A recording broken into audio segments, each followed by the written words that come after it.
Hello बच्चों, आज हम +2 कॉमर्स के अकाउंट सब्जेक्ट का 4th chapter reconstitution of partnership admission of A partner हम स्टार्ट करने जा रहे हैं। इसमें आप समझेंगे कि साझेदारी के पुनर्गठन यानी कि रिकंस्टिट्यूशन का क्या मीनिंग है और जब कोई साझेदार हमारे पार्टनरशिप में एंटर करता है तो उसके क्या प्रभाव पड़ते हैं और कौन कौन से हमें समायोजन करने पड़ते हैं और किन परिस्थितियों में हम एक नए पार्टनर को अपनी पार्टनरशिप फर्म में एडमिशन देते हैं।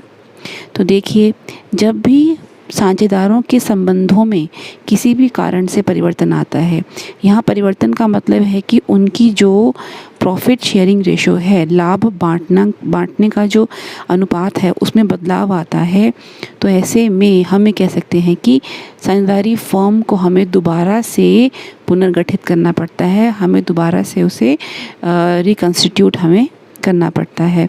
तो कुछ परिस्थितियाँ आती हैं जब हमें ये सब करना पड़ता है। तो वो परिस्थितियाँ क्या हैं? नंबर 1, नए साझेदार का प्रवेश, यानी कि जब हम नए पार्टनर को अपने पार्टनरशिप में शामिल करते हैं, या फिर पुराना पार्टनर हमारी पार्टनरशिप को छोड़ के जा रहा है, या फिर हमारा कोई पुराना पार्टनर उसकी डेथ हो जाती है। तो इन परिस्थितियों में क्या होगा? हमारी जो पार्टनरशिप है वो ख़त्म हो जाएगी। हमारा जो साझेदारी संलेख है, पार्टनरशिप डीड है, पुराना समझौता है, वो भी ख़त्म हो जाएगा और नया संलेख जो है वो तैयार किया जाएगा। बच्चों, ये चैप्टर हमारा admission of a new partner से रिलेटेड है, तो हम admission of a new partner को हम समझेंगे, लेकिन उससे पहले एक छोटा सा वीडियो है, इसे आप देखें और समझें। आस्था, तुम्हें याद है हमने 10 साल पहले सिर्फ 1-1 लाख रुपए लगाकर ये पार्टनरशिप का बिज़नेस शुरू किया था।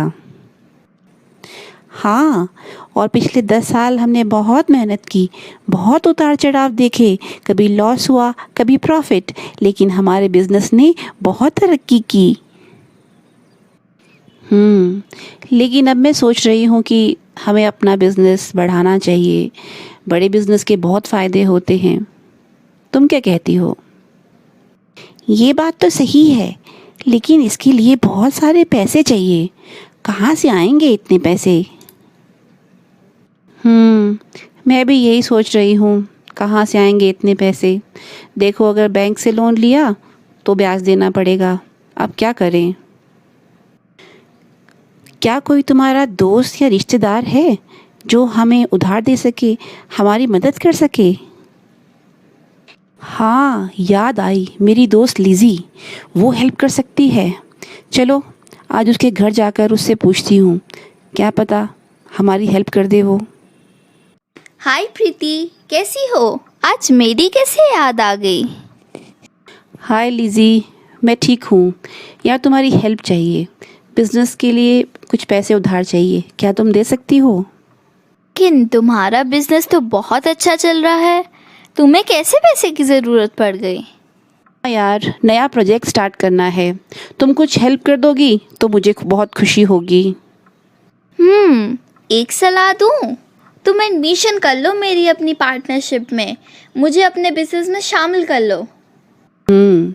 एडमिशन तो कर लूँ मैं तुम्हारी अपनी पार्टनरशिप में, लेकिन मुझे अपने पार्टनर से पूछना पड़ेगा, आस्था से, क्योंकि ये पार्टनरशिप की शर्त होती है कि जब भी कोई नया पार्टनर हमें शामिल करना हो तो हमें सभी पार्टनर्स का सहमत होना बहुत ज़रूरी है। ठीक है, तो पूछ के मैं बता सकती हूँ कि तुमको शामिल कर सकते हैं कि नहीं। अच्छा ठीक है, कोई बात नहीं, पूछ लेना। लेकिन एक बात बताओ, पार्टनर के तौर पर तुम्हारे बिजनेस में शामिल होने के लिए मुझे क्या करना होगा? देखो, जैसे मैंने और आस्था ने 10 साल पहले कैपिटल के रूप में 1-1 लाख रुपए लगाए, वैसे ही तुम्हें भी अब कैपिटल के रूप में पैसे लगाने पड़ेंगे और साथ में गुडविल के रूप में भी तुम्हें पैसे देने पड़ेंगे। कैपिटल तो समझ में आया, मगर गुडविल वाली बात समझ में नहीं आई। देखो लिज़ी, अभी तक मैं और आस्था बिजनेस में होने वाले प्रॉफिट्स को बराबर बांट रहे थे। जैसे 60,000 प्रॉफिट हुआ तो 30,000 आस्था के, 30,000 मेरे। लेकिन अब तुम्हारे आ जाने से तुमको भी तो प्रॉफिट का हिस्सा देना पड़ेगा, तो 60,000 में से अब 3 हिस्से होंगे, 2 नहीं। 20,000 मेरे, 20,000 आस्था के एंड ऑब्वियसली 20,000 तुम्हारे। हो, मतलब अब तुम दोनों को पिछले साल की तरह 30,000 नहीं मिलेगा, बल्कि 10,000 कम मिलेगा, यानी 20,000 ही प्रॉफिट मिलेगा। हाँ लीजी, तुम्हें प्रॉफिट का हिस्सा देना है तो हम दोनों को ही अपने प्रॉफिट के हिस्से में से त्याग करना पड़ेगा, 10,000 का सेक्रीफाइस करना पड़ेगा। ओ, ये तो तुम दोनों के लिए नुकसान की बात होगी। हाँ होगा नुकसान, लेकिन तुम हमारा ये नुकसान पूरा कर सकती हो गुडविल का पैसा लाकर, इसीलिए तुमसे गुडविल लाने के लिए कहा। वो कैसे? देखो, जो पार्टनर जितना अपना प्रॉफिट तुम्हारे लिए सेक्रीफाइस करेगा यानी त्याग करेगा, तुम अपनी लाई हुई गुडविल में से उतना हिस्सा उस पार्टनर को दे देना, और जो सेक्रीफाइस नहीं करेगा उसे कुछ मत देना। ये तो बहुत अच्छी बात है। मैं कैपिटल और गुडविल दोनों ले आऊंगी, लेकिन गुडविल कितनी लानी होगी मुझे? देखो लीजी, ये बहुत ही आसान है। जिस दिन भी नया पार्टनर शामिल किया जाता है पार्टनरशिप में, जैसे हम तुम्हें शामिल करेंगे, हम उसी डेट को गुडविल की वैल्यू निकालेंगे। अब तुम तो कॉमर्स की स्टूडेंट पहले से ही हो, तुमको मालूम है गुडविल कैलकुलेट करने के 3 मेथड होते हैं। पहला एवरेज प्रॉफिट मेथड, जिसे हम औसत लाभ विधि भी कहते हैं। दूसरा सुपर प्रॉफिट मेथड, जिसे हम अधिलाभ विधि भी कहते हैं।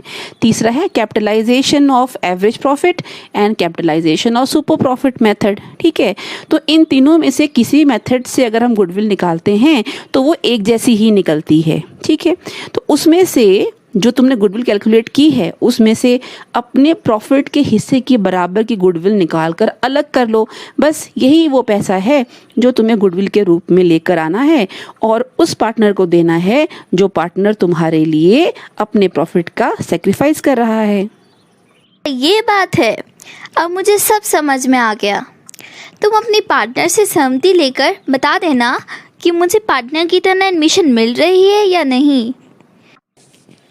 ओके लीजी, थैंक यू सो मच तुम्हारी सलाह के लिए कि तुम हमारी पार्टनरशिप में पार्टनर बनना चाहती हो। चलो मिलते हैं फिर। Okay, bye bye. तो देखा आपने बच्चों, कैसे प्रीति और आस्था अपने बिज़नेस को बढ़ाने के लिए लीजी को एज अ पार्टनर एडमिशन देने के बारे में सोच रहे हैं। तो आपके मन में भी सवाल होगा कि नए साझेदार को शामिल करने के कौन से कारण होते हैं। तो पहला कारण है कि हम अपने व्यवसाय को बढ़ाना चाहते हैं। ठीक है, दूसरा है कि जो आने वाला पार्टनर है उसके पास बिज़नेस को मैनेज करने की क्षमता है, नए उसके पास टेक्निक है तो हम उसकी टेक्निक का यूज़ कर सकते हैं। तीसरा है कि जो कुशल कर्मचारी आने वाला है उसकी योग्यता का हम लाभ उठा सकते हैं उसे अपना पार्टनर बना के। चौथा है, अगर आने वाले पार्टनर की बहुत अच्छी गुडविल है, बहुत नाम है, तो उसके नाम की जो ख्याति है ना, उसको अगर हम अपने बिज़नेस में मिला लेंगे तो हमारी भी ख्याति बढ़ जाएगी, हमारे बिज़नेस की गुडविल भी बढ़ जाएगी। और पांचवा है कि व्यवसाय प्रतियोगिता को समाप्त करने के लिए, यानी कि हमारा कोई अगर प्रतियोगी है, ठीक है, और हम उसे अपना पार्टनर बना लें तो हमारी उसके साथ प्रतियोगिता अपने आप ही ख़त्म हो जाएगी। हमारा कंपटीटर हमारे साथ मिल जाएगा तो कंपटीशन अपने आप ही ख़त्म हो जाएगा।